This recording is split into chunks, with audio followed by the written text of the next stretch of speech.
김경수 목사의 쉴만한 물가.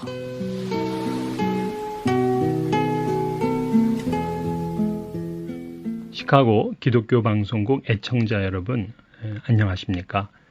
우리는 지금 예수님의 팔복의 말씀을 나누고 있습니다. 다섯 번째 복은 긍휼히 여기는 자의 복입니다. 긍휼은 풀었으면 불쌍히 여김이라는 뜻이죠. 하지만 성경에서 말하는 긍휼은 마음뿐만이 아니라 실제적이고 구체적인 도움까지를 포함하고 있습니다. 예수님은 긍휼의 사람이었습니다. 마태복음 14장에는 병자를 치유하신 기적과 이어 나타난 오병이어 기적이 있습니다. 이 기적의 동인이 바로 예수님의 긍휼, 불쌍히 여기심 때문이었습니다. 긍휼은 세상을 따뜻하게 하고 우리 삶에 기적을 일으킵니다. 이 긍휼을 구약에서는 헤세드라고 합니다. 구약 성경에 150회 이상 사용이 되었는데요. 그 중에 90%가 모두 하나님에 관하여 언급할 때 사용되었습니다. 즉, 하나님이 우리와 맺으신 관계의 기초가 하나님의 긍휼입니다. 또한 우리를 향하신 하나님의 긍휼하심은 영원토록 계속된다는 것이 성경의 약속입니다. 구약 성경의 저자들도 여호와의 인자, 헤세드는 영원하다고 찬양을 드립니다.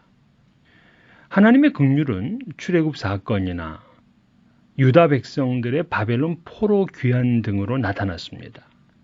뿐만 아니라 이 땅에 비가 오고 햇빛이 비치는 것도 모두 하나님의 긍휼하심 때문입니다.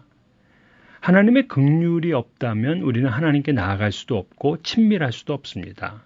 하나님의 긍휼이 없다면 죄 용서 받을 수도 없고 우리의 기도가 응답받을 수도 없습니다. 긍휼은 일회성으로 그치는 것이 아니라 반복적이고 영원합니다.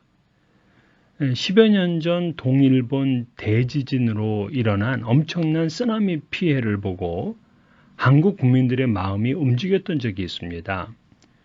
기업이나 개인이 앞을 다투어 최다 액수의 구호금을 냈습니다. 당시 교회들도 일본을 위해 헌금을 하는 그런 분위기였습니다.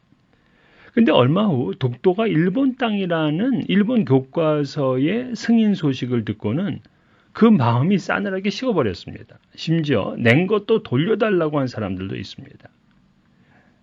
긍휼은 이런 변덕스러운 마음이 아닙니다. 윌리엄 바클레이는 긍휼을 이렇게 정의를 했습니다. 긍휼이란 단순히 심판을 연계하거나 벌을 감하는 것 정도가 아닙니다. 받아 마땅한 단호함을 완화시켜 주는 것 정도가 아닙니다. 이것은 하나님의 언약 백성에 대한 하나님의 넘치는 사랑이며 하나님이 맹세하셨으며 또한 영원히 이에 대하여 진실하실 사랑이며 자연의 섭리와 역사의 사건들 가운데서 보여진 사랑이며 인간과 하나님의 모든 관계가 그 위에 의지해야 할 사랑이며 사람들이 서로와의 관계 안에서 넘치게 재생산해야 하는 사랑입니다. 그의 마지막 말이 되게 의미심장하죠. 인간과 하나님의 모든 관계가 그 위에 의지해야 할 사랑이며 사람들이 서로와의 관계 안에서 넘치게 재생산해야 하는 사랑이다. 그럼 바클레이는 우리를 향하신 하나님의 긍휼이 이제는 세상을 향해서 우리가 확대시켜 나가야 될 것으로 본 겁니다. 이것이 바로 예수님께서 말씀하신 다섯 번째 복의 핵심입니다. 즉 하나님의 긍휼을 세상에 베푸는 자가 복이 있다 하는 의미입니다. 바울 사도는 에베소서 4장 32절에서 서로 친절하며 불쌍히 여기며 서로 용서하기를 하나님이 그리스도 안에서 너희를 용서하심과 같이 하라 하고 말씀을 했습니다. 하나님의 긍휼이 우리 속에서만 머물면 안 된다는 거죠. 우리 몸 밖으로 흘러나가야 됩니다. 사람은 누구나 자기 중심적입니다. 그러나 긍휼은 이것을 역전시킵니다. 나의 어려움보다 다른 이의 어려움이 더 시급하게 느껴지고 다른 사람의 슬픔이 나의 슬픔보다 더 아프게 느껴지는 마음입니다. 이기적인 사람에게는 결코 긍휼을 기대할 수가 없고 그에게 팔복은 전혀 관계가 없습니다. 세계는 지난 2년간 팬데믹으로 또한 한 달여 전에 발생한 우크라이나에 대한 러시아 침공으로 인해서 심각한 고통을 받고 있습니다. 또 우리 주변에도 상처 있고 외롭고 불안함 속에서 살아가는 이들이 많습니다.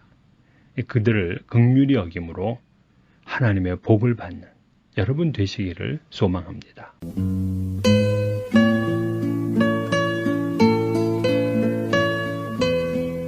지금까지 김경수 목사의 쉴만한 물가였습니다.